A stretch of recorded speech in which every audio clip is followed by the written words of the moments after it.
दोस्तों, इस समाज में कई प्रकार के रिश्ते हैं और रिश्ते जो होते हैं हमेशा विश्वास की डोर पर टिके होते हैं। चाहे वो किसी भी प्रकार का रिश्ता हो, माँ बाप का रिश्ता हो, भाई भाई का रिश्ता हो, पति पत्नी का रिश्ता हो और या भाई बहन का रिश्ता हो। दोस्तों, हर रिश्ते में विश्वास की जो डोर होती है बहुत ही मजबूत होनी चाहिए, बहुत ही अटूट होनी चाहिए और एक दूसरे के प्रति प्रेम और स्नेह का जो विश्वास की जो डोरी होती है हमेशा उसको बनाकर रखना चाहिए। इन्हीं सभी रिश्तों में भाई-बहन का जो रिश्ता होता है बहुत ही प्यारा होता है, बहुत ही मजबूत होता है। लेकिन अगर इन्हीं रिश्तों को तारन-तार करके कोई समाज में नया रिश्ते की उत्पत्ति करता है, नए रिश्तों को जन्म देता है, तो समाज उस रिश्ते को नामंजूर कर देता है और उसको तिरस्कार कर देता है। दोस्तों, ऐसा ही एक वाक़या जब समाज में आता है तो लोग समाज को के लोग जो होते हैं सोचने पर मजबूर हो जाते हैं कि आखिर जहाँ एक भाई, एक बहन के रिश्ते को लोग एक गरिमा का रिश्ता बताते हैं, हमेशा एक भाई अपनी बहन की रक्षा के लिए हमेशा खड़ा रहता है और उसके लिए अपना सब कुछ न्योछावर करने के लिए तैयार हो जाता है। चाहे वो कर्मावती की लाज बचाने के लिए हुमायूँ आए हों, चाहे श्री कृष्ण जी हों, द्रौपदी की लाज सभा में बचाने के लिए आए हों, चाहे आज भी समाज में ऐसे कई भाई अपनी बहन की इज़्ज़त के लिए मिसाल पेश कर देते हैं कि हमारी बहन के इज़्ज़त के साथ अगर कोई खिलवाड़ हुआ तो उसका परिणाम वही होगा जो पूर्व में अपराधियों के साथ होता रहा है, दुराचारियों के साथ होता रहा है।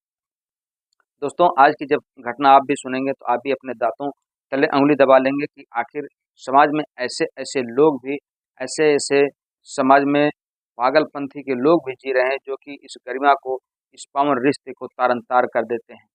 दोस्तों नमस्कार, प्रणाम, मैं मोनू भारद्वाज। आज की जो सच्ची घटना आपको सुनाने जा रहा हूँ, यह घटना है उत्तर प्रदेश के जिला जौनपुर का एक थाना लगता है सिकरारा। दोस्तों, सिकरारा में एक गाँव के अजय यादव जवान हैं, उनकी शादी के लिए लड़की ढूँढी जा रही है और 2-3 गाँव के बाद एक लड़की जिसका नाम रहता है सीतू यादव, उनके परिवार के लोग भी लड़के की तलाश में, वर की तलाश में ढूँढ रहे हैं। तभी दोनों पक्षों की मुलाकात हो जाती है और दोनों का रिश्ता तय हो जाता है। दोनों का जब रिश्ता तय हो जाता है तो शादी-विवाह भी हो जाता है काफ़ी धूमधाम से। बारात आती है, बैंड बाजे बजते हैं, लोग नाचते हैं, झूमते हैं, गाते हैं, खुशी का माहौल बन जाता है। दोस्तों, सीतू यादव विदा होने के बाद अपने ससुराल आती है यानी कि अजय के घर पर आती है, तो दोनों का सुखमय जीवन काफ़ी अच्छे से चल रहा था। लेकिन इसी बीच में उनका जो बड़े बाप का लड़का होता है अमित यादव बताया जाता है, ये उसका जो सीतू यादव का जो पति होता है उसके द्वारा बताया जाता है कि अमित यादव और सीतू से, उनकी धर्मपत्नी से, उन दोनों भाई-बहन का रिश्ता जो भाई-बहन के अलावा एक प्रेमी और प्रेमिका का होता है। दोनों आपस में प्रेम करते हैं, तभी एक प्यार भरा मैसेज आता है सीतू की मोबाइल पर, जिसको उसके हस्बैंड अजय यादव ने देख लिया, आई लव यू करके। जब अजय यादव इस बात की पूछताछ करते हैं तो कहते हैं हमारे बड़े भाई हैं, हम लोगों की ऐसी कोई बात नहीं, लेकिन वह बात कहीं न कहीं अजय के दिमाग में खटकने लगती है, सोचने पर मजबूर कर देती है। दोस्तों, कुछ दिनों तक मामला शांत रहता है लेकिन अजय यादव जो होता है वह ताक में रहता है कि किसी न किसी दिन इस चीज़ का मैं पर्दाफ़ाश करके ही रहूँगा। तभी एक दिन ऐसा आता है कि जब सीतू यादव की मोबाइल का बैलेंस खत्म हो जाता है और सीतू यादव अपनी मोबाइल अपनी पत्नी को दे देता है। अजय जब अपनी पत्नी को मोबाइल दे देता है तो उसमें से सॉफ्टवेयर जो एक होता है कार रिकॉर्डर का, उसको पहले से ही उसमें अपलोड किए होता है। जब उनकी पत्नी सीतू बात करती है अपने भाई चचेरे यानी कि अमित यादव से, तो उसमें काफ़ी ऐसी अश्लील बातें की जाती हैं जो कि एक भाई और एक बहन के लिए शर्मनाक होती है। लेकिन उन दोनों में भाई-बहन का रिश्ता था ही नहीं, क्योंकि दोनों लगते ज़रूर थे रिश्ते में भाई-बहन, क्योंकि लड़की जो थी वो चाचा की लड़की थी और जो अमित यादव था वो बड़े पापा का लड़का था। दोनों में काफ़ी अश्लील बातें होती थीं और सारी बातें अजय यादव जो उनकी जो पत्नी होती हैं, उनके मोबाइल में रिकॉर्ड होती हैं। इस तरीके से अजय सारी बातें सुनता है लेकिन कुछ बोलता नहीं, क्योंकि वह सबूत की तलाश में हमेशा कुछ ठोस सबूत बनाने की कोशिश में रहता है। यह सिलसिला 2 से 4 दिन लगातार चलता रहता है और जब पूरी तरीके से कई सबूत अजय यादव को मिल जाते हैं, तब वो अपनी धर्मपत्नी से कहता है कि आखिर यह कौन है जो तुमसे इतनी अश्लील बातें करता है? तो उसकी पत्नी उससे झगड़ा करने लगती है, उससे मारपीट करने के लिए आतुर हो जाती है।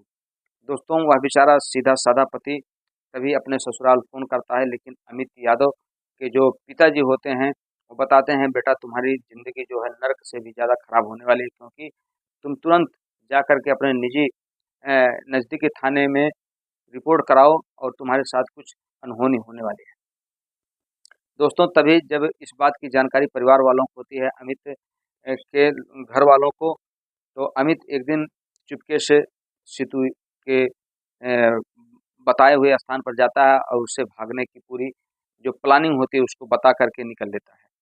दोस्तों धीरे-धीरे जब यह बात अजय यादव को पता लगती है तो अजय यादव तुरंत थाने में रिपोर्ट दर्ज कराते हैं अमित यादव के खिलाफ कि हमारी पत्नी जो है हमारे जो बड़े ससुर हैं उनके लड़के के साथ अफेयर है, गलत संबंध है।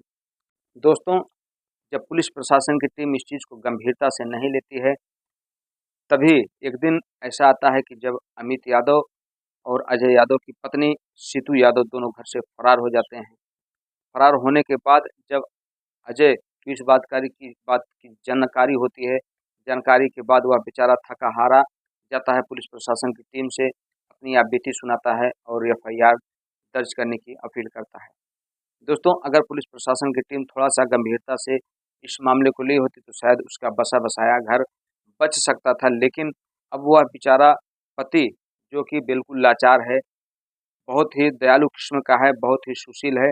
अब वह करे तो क्या, किससे जाके अपनी आपबीती सुनाए, किससे अपनी विपदा को सुनाए, कोई सुनने वाला है नहीं। क्योंकि इस रिश्ते को क्या नाम दिया जाएगा जो एक भाई और एक बहन ने नए रिश्ते को समाज में जन्म दिया है, ऐसी घटना से पूरे समाज में बुराई फैलती है, कहीं न कहीं एक महामारी फैलती है। दोस्तों क्या समाज में ऐसी घटना होनी चाहिए? कमेंट बॉक्स में आप अपनी राय अवश्य भेजें। दोस्तों अगर आस-पड़ोस में कहीं भी ऐसी कोई घटना की अगर आपको जानकारी होती है तो तुरंत इस घटना को रोकने का प्रयास करें, क्योंकि इससे पूरा समाज दूषित होता है, पूरा परिवार दूषित होता है। और अगर आग कहीं एक घर में लगती है तो इसका मतलब नहीं कि सिर्फ उसका घर ही जलेगा, कहीं न कहीं उसकी जो लौ है, उसकी जो गर्मी है आपके घर तक भी पहुँच सकती है और इसका आप समाज में बहिष्कार करें, इस चीज़ को रोकने का प्रयास करें। हमारी कहानी कहने का उद्देश्य आपके दिल को ठेस पहुँचाना नहीं, बल्कि आपको सतर्क करना, आपको जागृत करना है। मिलते हैं हम आपसे अगले वीडियो में, तब तक के लिए आप अपना ख्याल रखें। जय हिंद, जय भारत, हर हर महादेव।